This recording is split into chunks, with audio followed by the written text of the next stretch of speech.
मित्रों नमस्कार, मैं चैनल में स्वागत करता हूं और आप सभी को दीपावली की अग्रिम शुभकामनाएं देता हूं।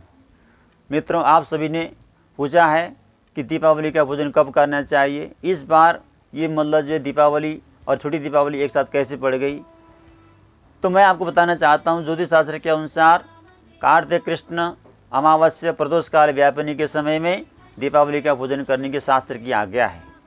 इस बार कार्तिक कृष्ण अमावस्या प्रदोष काल व्यापनी 14 नवंबर 2020 दिन शनिवार को है। 14 नवंबर 2020 को दोपहर में 2:18 तक चतुर्दशी है। उसके बाद अमावस्या तिथि प्रारंभ हो जाएगी और अगले दिन 15 नवंबर 2020 दिन रविवार को 10:37 तक रहेगी। अतः धर्मशास्त्र के अनुसार दीपावली का पूजन 14 नवंबर को शाम को समय करना चाहिए। उसी दिन प्रदोष काल व्यापनी है। सूर्यास्त के समय में तिथि होना चाहिए। इस बार शनिवार को है तो प्रदोष काल शाम को 5:40 से लेकर के रात को 8 बजे तक है। अतः दीपावली का पूजन शाम को 5:40 से लेकर के स्थिर लग्न में 6:21 तक करने का उत्तम समय है। उसके बाद ही मतलब रात्रि के प्रथम प्रहर तक कर सकते हैं। दीपावली के दिन सवेरे से व्रत रह करके पूजा की संपूर्ण तैयारी करनी चाहिए और जैसे ही प्रदोष काल प्रारंभ हो पूजा स्थान में बैठ करके सबसे पहले कलश की पूजा करनी चाहिए। एक दीप पहले प्रज्वलन करना चाहिए। उसके बाद चौकी में सुंदर स्वच्छ कपड़े बिछा करके, अथवा अगर अच्छा कच्चा मकान हो तो गाय के गोबर से लीप करके वहाँ पर सुंदर वेदी के बनाएं, अथवा अपने पूजा स्थान में बैठ करके चौकी के ऊपर स्वच्छ कपड़ा बिछाएं।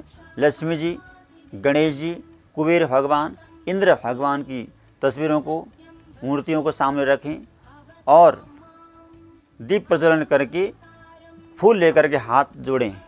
पूजा उससे पहले पूजा की संपूर्ण तैयारी करनी चाहिए। माँ भगवती को स्नान कराने के लिए जल, पंचामृत, दूध, दही, घी, शहद, इन सब का पंचामृत तैयार करके पहले रखना चाहिए। फिर उनके लिए स्नान कराने का अलग से पात्र रखना चाहिए। उस पात्र में रख करके माँ भगवती का, गणेश जी का स्नान करना चाहिए। पुरुष सूक्त से, श्री सूक्त से, गणेश अथर्व शीर्ष से मंत्रों से माँ भगवती का स्नान करना चाहिए। स्नान कराने के बाद उनको स्वस्थ वस्त्रों से पोंछ करके फिर सुंदर पीठ में रखें और चारों तरफ फूल बिछा करके उनके लिए सुंदर आसन का निर्माण करें।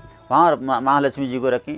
द्रव्य लक्ष्मी जो सोने चांदी के आभूषण इत्यादि हैं, मूर्तियाँ हैं, उन सबको स्नान करा करके सुंदर पात्र में स्थान में रखना चाहिए और सबको केसर का तिलक लगाना चाहिए। केसर मिला हुआ तिलक लगाने से लक्ष्मी जी बड़ी प्रसन्न होती हैं। उसके बाद कुबेर और इंद्र भगवान की भी पूजा करनी चाहिए। ये माँ भगवती के साथ चलते हैं। कुबेर जी देवताओं के, माँ भगवती जी के कोषाध्यक्ष हैं, कोष के अध्यक्ष हैं, उनकी भी पूजा करनी चाहिए। फिर उनके मंत्रों से आरती करनी चाहिए। तो ओम गंगणपतये नमः से गणेश जी को नमस्कार करना चाहिए। श्री महालक्ष्मी नमः, महादेव विष्णु प्रियाय नमः, इन मंत्रों से माँ भगवती को प्रणाम करना चाहिए। कुबेराय नमः, धनाध्यक्षाय नमः, इन मंत्रों से कुबेर की प्रार्थना करनी चाहिए। और देवराजाय नमः, ओम सतकृतवे नमः, इंद्राय नमः, इन मंत्रों से देवराज इंद्र की प्रार्थना करनी चाहिए। इस प्रकार करने से माँ भगवती प्रसन्न होती हैं और हमारे घर में, आप सबके घर में सुख समृद्धि की वृद्धि होती है। कार्तिक कृष्ण अमावस्या के दिन ये महालक्ष्मी जी ये देखती है मध्य रात्रि के समय में मेरे लिए कौन कौन तैयार हैं। अतः जिसके घर में स्वच्छता, पवित्रता होगी उसी के घर में महालक्ष्मी जी की वास करती हैं। इसलिए रात भर अखंड दीप जलते रहना चाहिए। अपने घर को दीपों की माला से उजाला करना चाहिए। 21 दीपों की माला, 51 दीपों की माला, दीपों को इस तरह से रखी माला की आकृति में हो। आजकल तो लड़ियाँ लगाने की परंपरा है, लेकिन जब तक हम खुद दीप नहीं जलाएंगे तब तक महालक्ष्मी जी खुश नहीं होती। इसलिए विद्युतीय लड़ियों को जितने भी जलाएं, लेकिन जब तक हम दीपों की पूजा नहीं करते, दीपों को नहीं जलाते, लक्ष्मी जी खुश होती नहीं है। इसलिए अधिक से अधिक दीपों को जलाएं। अपने घर को चारों तरफ से उजाला रखें, स्वच्छता रखें और महालक्ष्मी जी को अपने घर में आह्वान करें। हे महालक्ष्मी जी, आप आओ, हमारे घर की दुख दरिद्रता को दूर करो, हमारे घर में जो दुख दरिद्रता है, संकट है, उसको निवारण करो। इस प्रकार महालक्ष्मी की प्रार्थना करने से महालक्ष्मी नमस्तुभ्यं विष्णु प्रिया हरिप्रिया, इन मंत्रों से उनकी प्रार्थना करनी चाहिए। तो मध्य रात्रि के समय महालक्ष्मी जी भ्रमण करती हैं जो उनके लिए दीपों की माला लगा करके उजाला करते हैं, उन्हीं के घर में महालक्ष्मी जी वास करती हैं। इसलिए ऐसी तरह व्यवस्था करनी चाहिए कि एक अखंड दीप अपनी पूजा स्थान में, महालक्ष्मी जी के स्थान में जलते रहना चाहिए।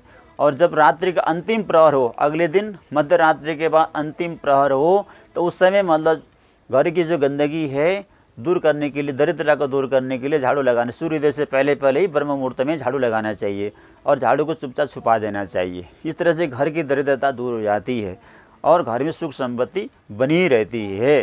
तो इस बार दीपावली का पूजन शास्त्र के अनुसार जो मैंने पहले आपको बताया 14 नवंबर 2020 को है। सायंकाल के समय विधि विधान के साथ पूजन करें। ये मैंने छोटी सी आपको जानकारी दी। आपको ये वीडियो कैसा लगा मुझे बताते रहिएगा, और आगे धर्मशास्त्र के अनुसार जो पर्व पढ़ते रहेंगे वो भी मैं आप लोगों को जानकारी देने का प्रयास करूँगा। जय माता की।